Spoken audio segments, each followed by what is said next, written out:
Allora, vorrei cominciare anche col bonus TV e decoder e il bonus rottamazione TV del 2021. Vediamo però, mi sembra che ci siano telefonati in linea. Pronto? Buongiorno dottoressa, sono Sebastiano d'Abano, buongiorno a lei e ai suoi ospiti. Buongiorno, Niente, ci dica tutto. Io volevo dire soltanto due cose. La prima cosa è che mi chiamano sia dalla mattina alla sera gente che mi fa promozione energetica, perché loro ti dicono buongiorno, parlo con il signor Sebastiano, perché loro vogliono che tu devi dire sì, così ti fanno la truffa, ti fanno il contratto, perché ci sono alcune queste persone che fanno i contratti così per via telefono, quando secondo me dovrebbe essere vietato, ma siccome viviamo in uno stato che sono più delinquenti dei delinquenti, permettono questa situazione qua, perché io so di parere che una per telefono non deve fare nessun tipo di contratto, quindi se glielo permettono.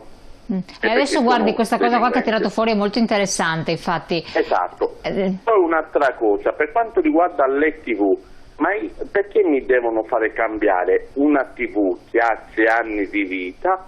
Devo buttare la TV o comprare il decoder, ma il decoder non vale la pena perché il decoder ti dura da Natale a Santo Stefano, ti dura poco perché appena avviene un piccolo fulmine il decoder va fulminato, sono apparecchi molto delicati. Perché dobbiamo, che poi parliamo di inquinamento, pensi che soltanto a casa mia ho 4 TV. Ce n'ho una pure nei garage perché quando faccio dei lavoretti in garage mi piace vedere la TV, ascoltare la TV. Sì. Quindi, ma perché io devo cambiare le TV? Quante TV in tutto il mondo verranno buttate e dove vanno a finire? In Africa inquiniamo sempre di più, sempre di più. Soltanto quello. Grazie e complimenti della trasmissione, dottoressa. Grazie molte, signor Sebastiano, grazie a lei e buon proseguimento. Allora, due questioni molto importanti sollevato, Presidente. Una è quella del discorso delle telefonate, come si risponde, e poi il fatto che continuano a importunare, se c'è una strategia per eliminare questo problema, e l'altro effettivamente, cioè è una cosa che crea, crea dei grossissimi problemi. Lascio a lei la parola rapidamente. Allora, per quanto riguarda il primo problema, diciamo che è parzialmente risolvibile, ovvero il problema delle chiamate indesiderate. Al momento, per le telefonate che si ricevono sulla telefonia mobile, non è previsto al momento il registro pubblico delle opposizioni, che è comunque un provvedimento che è in essere per quanto riguarda la telefonia fissa, quindi attraverso questo registro è possibile inserire il proprio numero di telefono fisso all'interno di questo elenco, in modo tale che le chiamate indesiderate vengano di fatto eliminate. Quindi in questo caso si fa ad annullare il consenso che magari anche inconsapevolmente abbiamo rilasciato a una società e a tutte le società ad essa collegate per l'invio di informative, promozioni, comunicazioni di qualsiasi tipo. Per quanto riguarda, appunto, dicevo, la telefonia mobile, si sta ancora attendendo che di fatto ci sia l'attuazione dell'ampliamento di questo registro pubblico delle opposizioni, per far sì che anche sul nostro numero di cellulare non arrivino più queste telefonate indesiderate.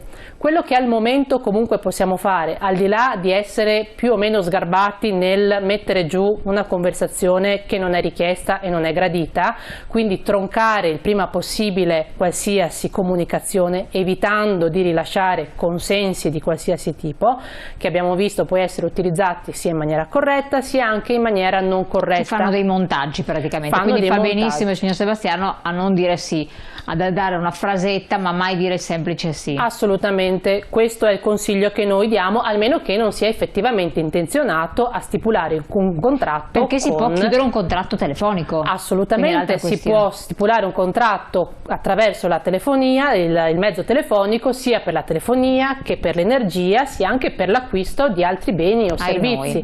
La questione è che però poi generalmente questo consenso fornito a distanza telefonicamente deve poi essere confermato da un contratto che poi viene ovviamente inviato a casa.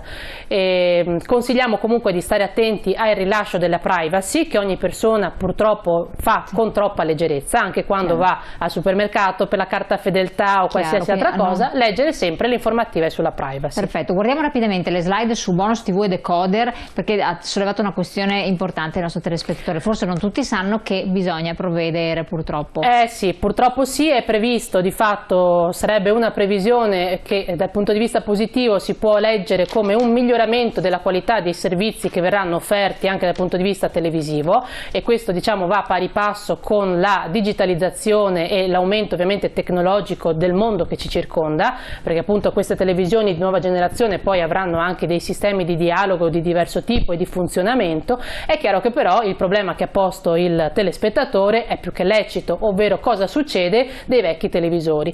Noi abbiamo voluto fare una piccola parentesi su questa questione bonus, perché abbiamo visto che in questo periodo, quando infatti sta per partire il bonus rottamazione TV che si aggiunge a già presente bonus TV e decoder che era stato attivato già nel 2019, c'è ancora qualche confusione. C'è anche una probabilmente veicolazione forse volutamente errata del messaggio, ma quindi siamo qua per dare ovviamente delle corrette informative. Allora, prima di tutto il nuovo bonus di rottamazione TV riguarda esclusivamente i televisori che devono essere rottamati, quindi ovvero non è un bonus che viene dato sull'acquisto di un televisore, ma sulla sostituzione di un vecchio televisore con uno nuovo. E non è corretto dire che è previsto un bonus di 100 euro, no. È previsto un bonus del 20% del valore del televisore nuovo acquistato fino a un massimo di 100 euro. Quindi se è un valore enorme, massimo riceverà 100 euro, se è un valore piccolo può darsi che ne riceva anche 10. Assolutamente, sì. Il lato positivo è che i requisiti richiesti non sono in base all'ISEE, cosa che invece è richiesta per il bonus precedente, che era quello per l'acquisto ex novo di un decoder o di un televisore. Però ricordiamo che quel bonus che prevede il requisito di ISEE familiare di 20.000 euro è di massimo 50 euro, ovvero se io vado ad acquistare un decoder che mi costa 45 euro, il bonus sarà di 45 euro. È chiaro che quei 5 euro di differenza non mi vengono regalati, certo, ma in base ovviamente al valore dell'acquisto che io vado a sostenere. Ritornando al bonus nuovo rottamazione, il televisore vecchio, che è quello di fatto messo in vendita da prima della fine del 2018 in poi, deve essere o portato al venditore presso il quale andiamo a acquistare il nuovo televisore, o rottamato in maniera corretta attraverso quei centri che saranno identificati e correttamente istruiti per poter effettuare il corretto smaltimento di quel bene, di cui ovviamente anche il corretto interrogativo del nostro telespettatore: che fine fanno i vecchi televisori. Ci sono appunto questi nuovi sistemi di rottamazione e vengono in qualche modo anche incentivati da questo bonus per far sì che ovviamente vengano smaltiti nella maniera più corretta, eliminando quanto più possibile le forme di inquinamento. Attenzione che la rottamazione della vecchia TV acquistata prima del 22/12/2018, esatto, per cui in qualche modo bisogna attestare che sia 22/12/2018. Sì, allora al di là della data di acquisto è possibile verificare se il nostro televisore è già in possesso dei requisiti tecnologici che verranno ovviamente introdotti in 2 fasi, sia a settembre di quest'anno che a giugno del prossimo anno, o ovviamente vedendo per il primo step sui canali in alta definizione dal canale 500 in poi, per vedere se riusciamo già a vedere i canali di alta definizione, e quindi il primo step noi potremo ancora superarlo positivamente. Dopodiché, andando sul canale 100 o 200, verificare se il nostro televisore ha una scritta in sovraimpressione o non compare niente. Sul canale 100 o 200, se il nostro televisore non aggancia quei canali oppure ci fa vedere una schermata totalmente nera, vuol dire che purtroppo il nostro televisore non è adeguato a quelle che saranno ovviamente le nuove frequenze. I canali prima invece quelli 100, uno dice ma io tanto non vado mai oltre i 90. Non sarà più possibile purtroppo vederli, perché proprio il segnale del digitale terrestre che verrà cambiato. Perfetto, quindi quelli non li potrebbe vedere, quindi bisogna necessariamente, le persone sono costrette, ma attenzione, non è ancora attivo questo bonus rottamazione. No, è questione di pochi giorni. Adesso, no? No, è questione di pochi giorni, ovviamente il decreto è stato pubblicato, bisogna solo ovviamente aspettare quelle che sono le solite ovviamente i tempi previsti, dopodiché nel giro di al massimo una decina di giorni sarà possibile andare a richiedere anche questo bonus. Sono passato dal mercato tutelato a quello libero e vi dico che a causa crisi per Covid della mia attività ho potuto rateizzare velocemente le mie fatture elettriche, cosa che i miei colleghi non hanno potuto fare con il tutelato, anzi. Può essere che lui sia stato, cioè, ripeto, non demonizziamo il mercato libero, cioè le aziende che lavorano nel mercato libero non è detto che lavorino male, questo assolutamente. Diciamo che è anche quella che segnala il signore una fatalità, perché comunque anche nel mercato tutelato le rateizzazioni vengono fatte tranquillamente.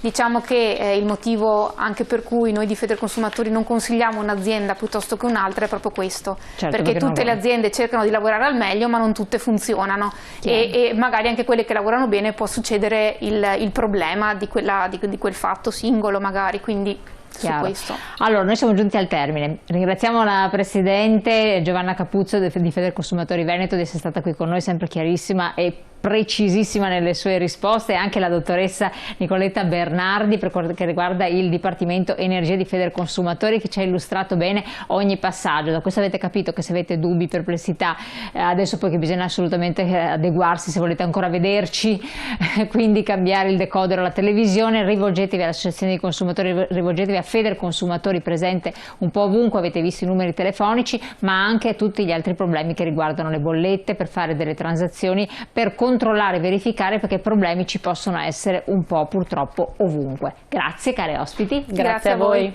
E a voi naturalmente. Ci vediamo con queste tematiche la prossima settimana. La puntata naturalmente la potete rivedere sul nostro sito internet, sul web, e quindi valutare attentamente tutti i vari passaggi. Noi ci rivediamo comunque domani. Grazie.